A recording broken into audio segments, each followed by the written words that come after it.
Can we go first? Oh gosh. What shall we say? Hello. Hello. Look at you. I can't innit, trying to say it. I like how you both look at me. I know you're first. I'm first. All these eye bags, please. Shall I start this then? So it's, He was looking in your direction. yeah, he was. What was the question?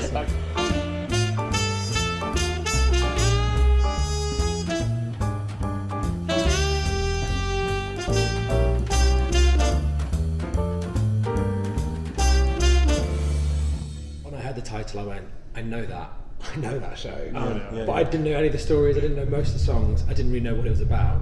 The musical is a collection of monologues and songs inspired by stories created in this quilt by their friends and family. Basically, there's a patchwork quilt that was made basically as a memorial ace quilt, which was made. Those that didn't get to say goodbye properly had a quilt created. Thousands of patches, and basically that is what's inspired the story. And each patchwork is for an individual person. And basically each of the sort of monologue is based around a real person that had HIV and died. People didn't get funerals, so this was a way of celebrating life. It was a way of having like families and friends be able to remember their friends. And essentially in our version of the show, it is somebody that's coming down to lay a quilt and looking around the rest of them and seeing all the stories sort of unfold about how these people got AIDS in their own walks of life. Yeah, celebration of their lives, basically, in a quilt, in a patchwork. And it was a political movement when the governments weren't doing anything about the epidemic. It was a way of them showing the scale of what happened. And I mean, at this point, there's thousands and thousands of patches all over the world. There's one in the UK as well as one in the US as well.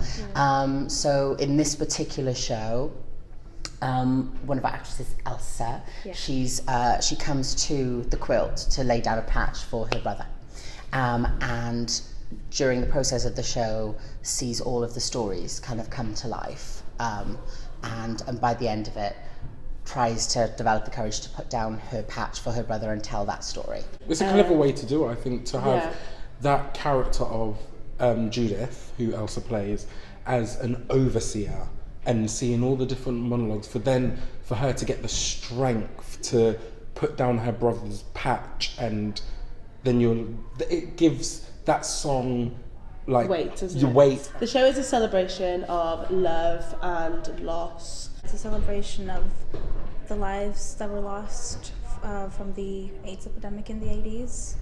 It's looking at these people who passed and imagining what their lives were like and celebrating that, not grieving.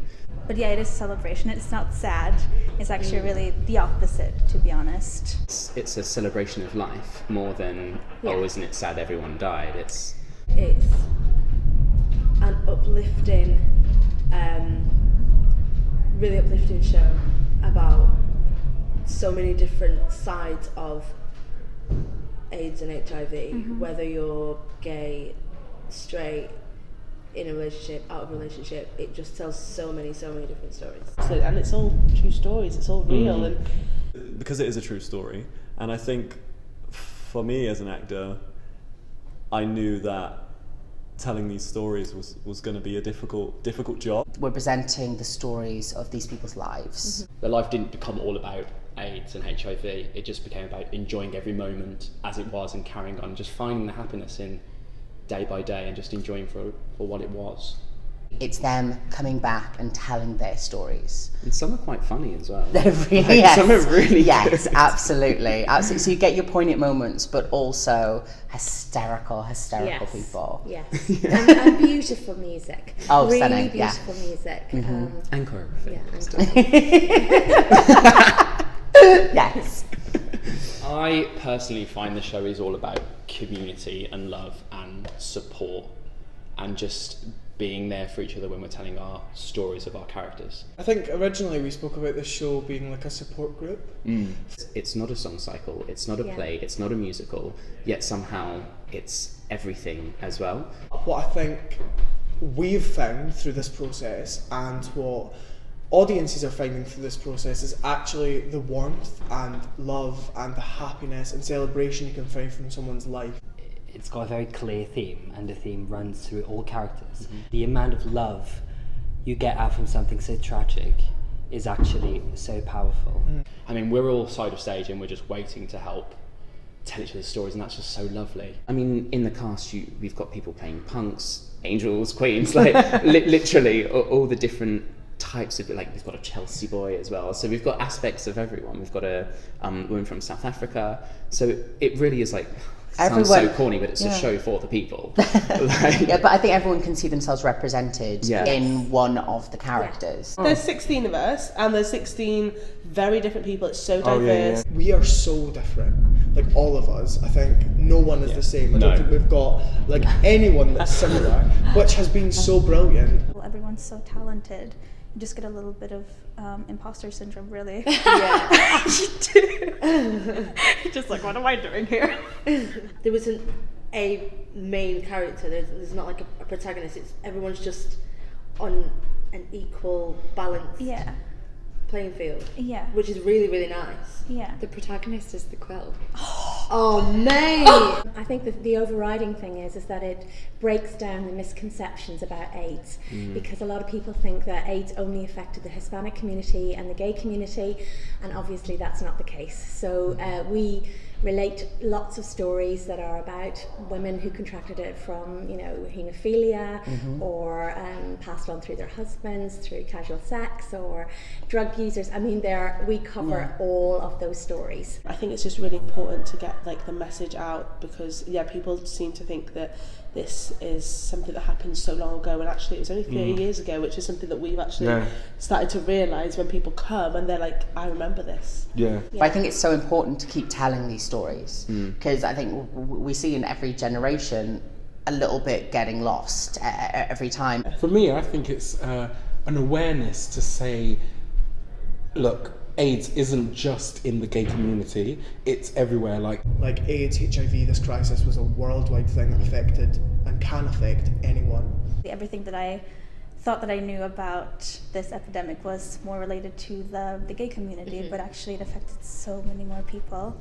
So it just which is so important to highlight as well, because now we have found out during this process that in the UK at the moment more people are living with HIV and AIDS than there has been in so many years, and it's an eye-opener for everybody, and it's a conversation starter, which is so important in this time. I definitely didn't know as much about AIDS and HIV until I got this job. It was only 20-30 years ago, so we've got people in the audience that it has personally affected, be it they've lived with it themselves or they've lost people. I remember when I was in drama school when I was 16, I got handed the soundtrack, the original London cast recording, and I didn't know anything about the show. I've never seen a production of it, but I remember being obsessed by the music. I've never seen it. I only knew about it some years ago when a girl sang. My brother lived in San Francisco in a master class, and I was like, I need to know about this show. My brother lived in San Francisco, and your song which you sing, Rain Keeps Falling Down, those are the two that I've heard before. I had never seen it before, obviously it's not been done in quite a while. I'd only ever heard of the soundtrack. Yeah. And then there's a concert version on YouTube. And that's the only thing, I'd heard of it in drama school and in passing and stuff, but... And I think it was the first time I'd heard a musical that tackled that subject. So I definitely knew it was a show I've always wanted to do, but I've never seen it done. No, me neither. No, and I think it's more done in a concert version. When I find out we had an audition, I listened to the soundtrack and then was like, oh my god, this is beautiful. For me, I didn't actually realise the words they're saying in it until actually doing the show, and you're kind of like, oh wow, yeah. I only knew this show as a song cycle, so someone goes up, does their monologue, and then they're gone. What Bryan and Adam and Henry have created is so different to anything that has ever come from this before. It's felt very supportive because everyone during performances around the outside of the stage as well. As a cast, everyone else is on ensemble as well, so we sit around the stage, so we never leave for Act 1 and 2. You feel like there's this constant group feeling of everyone's always around you. You're so engrossed in everything, and then it just moves automatically to the next, and because of the choreography and the movement pieces. The 16 of us who are putting this show on and telling these stories, I think to be surrounded by such talent Oh, Bryan. It's been lovely, actually. He's it's the really calmest person I know. I don't understand. Multi-talented as well. Yeah. Oh, he picked up the piano the other day. One day, just jumped on the piano, and started playing. I was like, I didn't know you could do that. Bryan. He's like, oh yeah, I MD sometimes. Yes. Bryan is fantastic. Just in one word. He is literally the nicest, calmest person. His mind is just something to behold. Like the way he sees things. He's like a child and a man in the same being. He's got so much like playful energy. To walk into a rehearsal process to someone who's got this such powerful vision of what he wants to make and produce and get from us all. He has such a connection with the piece. Yeah. And you can tell that it's like something that he's loved for a long, long time. We got like a sense of what Bryan wanted to do with the piece. He had like a strong idea and a strong vision and strong themes. But again, it was never like a reading. You were never told what to do. You were creating your characters. Like for me, being a Scottish guy, he was like, let's use that. Like let's make that part of this story, because he really wanted truth to be at the forefront of this. There's no, maybe we could do something else. He's like, okay, we'll try it, see what happens. And if it doesn't work, then it's like... Other than when we suggested that conga line and he said oh, no apart straight. from that. We did suggest the conga line. It's fine. He didn't like it. Really gently. Adam's love is so creative. Like, Bryan will kind of say to him, like, you know, we need to make a train station. And then Adam will be like... Okay. And then, and then he'll just like walk into the space, start like doing something, and then suddenly we'll be in a train station. Yeah. And it'll be just made. I'm like, oh gosh, that's amazing. And I don't know about you, but it was nice being in the room with, so it was Bryan, then our choreographer Adam as well. They'd worked like, oh my god. Like one person would say like something, telepathic. and it'd be like that, and before you know it, they've created this entire scene around you, and you're like, what? How did that happen? Like they work so well together. It's like a brotherhood, isn't it? Yeah. Like, we always say they're just like little brothers. They're running around together, punching each other. Like, like. Adam is also, he like the first thing he said, like it was in the audition, right? He was like, why would my brain work better than like a collective 20 of you guys? So he's very much about collaborating. It was very collaborative. What Bryan and Adam have tried to do is, because it's a song cycle and the monologues are kind of standalone and the songs are, you know, the stages of grief, but they are very standalone. What they've tried to do is put more of like a through line through it. Linear, so that they, just so that we can, you know, really even invest just like that tiny bit more into it. They were just bouncing off each other. I don't think I've ever seen two people more in sync. It really felt like they had been working together for years. Yeah, and this is their first time together. So like one would start a sentence and the other one would just like, I know exactly what you want. Like, should we just do this? You'd be like, yeah, no. And it was always a dialogue. It was never a discussion. No. So there's been moments where he has been in the room and he'll have an idea and there's a feeling of like, wow, this is going to work. I think as well with Adam, I'm not a dancer at all. You tell yourself stories, don't you, all the time of like, I'm not good, I can't do this, I'm not going to be good at this isn't my vibe, I can't be doing this. And he was so supportive, so reassuring. Everything I did, as awful as it was at the beginning, he was like, yep, you're getting there, keep going, you're amazing. So supportive and encouraging. And that's what makes Adam perfect. And also, he's got her flying over Rhys's head. Yeah. I never thought that was going to happen. It's great. I never thought it was going to happen. Yeah. It does. Watch out for that one. And the way that Adam choreographed it was he very much never wanted it to feel like you're watching choreography. It doesn't look like choreography. Yeah. There are elements in this show that are very clearly choreographed, but the other movement that is all from him, it's so natural, you don't even see it happening. It's seamlessly put together. Like the dance moments are, in one way they're slightly obscure from nowhere, but then when you realise that you're seeing it through the eyes of the character Judith, the one who's coming to terms with putting down the patch for her brother, you start to realise that it's got to a point where she's seen too much and she needs to snap out of it and she needs something fun.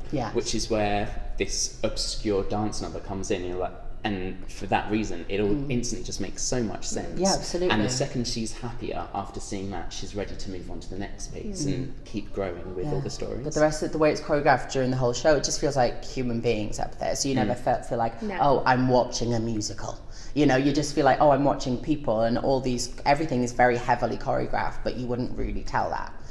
You've got some sequences where it's like full-on physical theatre movements where it's like, oh, we're in a bus, we're here, we're doing. And even the sound. And even, and the sound effects. Henry on sound, Justin with the set, Peggy who's running it all, like...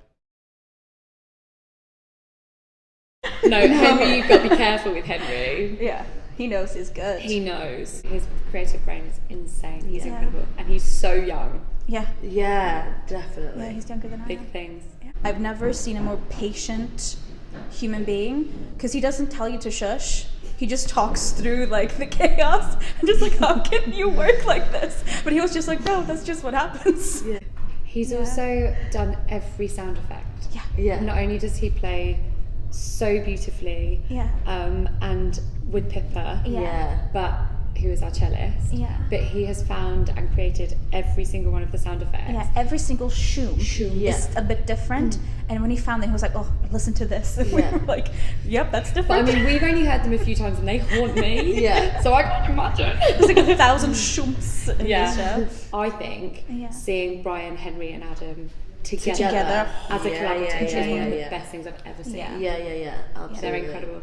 The three of them, they've married the show up in such a way that you don't see movement in the show, even though there is movement in the show, but it goes from an acting thing into something moving into a song. Oh my god, listen to us just gushing. Makes me sick. Yeah, this creative team is just mad. But we love them so much. I think with this production as well, like definitely with the staging and the lighting, they tried to like, you know, keep it modern, keep it fresh. We have the most beautiful set to play with, and that was the final piece in the puzzle for us. When it started building and coming together, it was almost like, wow, this is actually turning into something very exciting and something that's actually living and breathing, as opposed to just in the rehearsal room being fragmented. Do you know what I mean? So it was so lovely to see everyone just absolutely on it and bringing it all together. Justin Williams did a beautiful job with our set. When you actually see it for the first time, being something, being alive, being something that's going to be put onto an audience. That really aids the telling of the stories, and people are, you know, it's breathtaking when you arrive and see it. It's so simple. So simple and quite stark at times, which is reflective of what's happening. But in other ways, it really reflects the different storylines, the lighting particularly. So I think even for that alone, to see that is beautiful. Really, really well done. What we are doing is telling a story as storytellers. It's quite nice that we can come and tell that story for a more modern audience that hasn't heard of the show. Yeah, because my family came over, and I'm from Belgium, and obviously Belgium is such a small country, and especially like where we live, it's a very small community, and this is not really a topic that comes up that often. And for them, they actually, obviously they knew about it, and obviously they knew about it because they lived through that time as well. And because in Europe it wasn't actually, it was a big crisis as well, but it was addressed much earlier than it was in America. And my brother is not a theatre person, and he honestly was like, I think this is a show that everyone should see. Everyone can take away something a little bit different. I mean, we've had people in fits of laughter, in floods of tears. We're constantly reminded, listen, at the end of this, we're reminding you, just as we're reminding ourselves every night, this is a celebration of people's lives, you know? But a lot of people that leave say that they take away a lot of learning, but they take away a lot of joy as well. And happiness. Mostly, we've just seen tears of happiness. It's like a weird feel-good musical.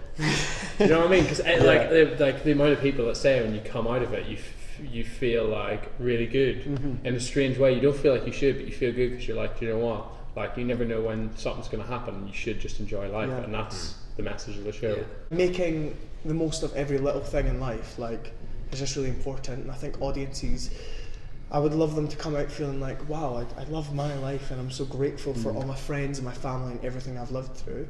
I don't want them to be sad. So much you can take away from it. It's the whole HIV and AIDS thing. You know so much about that after the show. At the same time, it's learning to let go, not just learning to let go of people you've lost, but also things you've lost, and people you lose in different ways. It's like life is short, life's unpredictable, and also like in the world that we live in now, where technology is everywhere, like I think one of the other big things about the show is just like the human connection. Yeah. Like a lot of these characters like start out like a bit isolated, and it's about finding other people. And it's one of those shows that people come out and it gives them a sense of perspective. Yes, definitely. Really, and kind of brings the best out of people. One of my friends came to see it in its early preview and came out and said, it made me really appreciate my life and not take my life for granted. A couple of people that have come to see it that I know have said that it's been a reminder of how much they were affected in the 80s. To hear the stories and to know that this is not a problem that has gone away, that people today are still living with HIV and AIDS. There's a full misconception that it was sorted out a while ago and it's not much in the news anymore, but it's still something that people deal with every day, and statistics show that the percentage is even higher today than it was when the show was first made. Just informing them and teaching them of awareness of HIV and AIDS. That's what the main thing should be from this. Yeah, it's very life affirming, and although it deals with quite heavy content, there's something for everyone to take away from it. And I think in today's times as well, it's nice to be reminded that we should celebrate life despite all the challenges we're facing. We have to hold on to each other, and we have to celebrate what we have, and we have to, enjoy our lives while we're here. Really, stop worrying so much about things, or maybe stop dwelling or stop hating. Actually, give with love. And that's what we want to do actually in the show is give with love to the audiences, and they seem to be. Not everyone's going to know about Elegies, but hopefully they, will now. Yeah, exactly. Oh, that was great. We have our own show soon. Honestly, I think I'm really good at this. I don't know if we should tell them that, but... Oh, yeah. Oh, well, I've said it now. Did either of you know the show before? Had you seen bits of it before? I'm literally going to do it. You're right, you must watch. We're filming here, girl. Come on. Hi, world. It's been brought into the now. Yeah. It's only 30 years ago. Yeah, it's not even old. And I hope it's not old. You're old. I'm only 30. You're ruining it for him. Listen, I'm so sorry. I'm like a little diva. Hi. Okay, Mariah. God. Madonna. Beyonce here now. Kelly. I'm so sorry. Anyway, what was the question?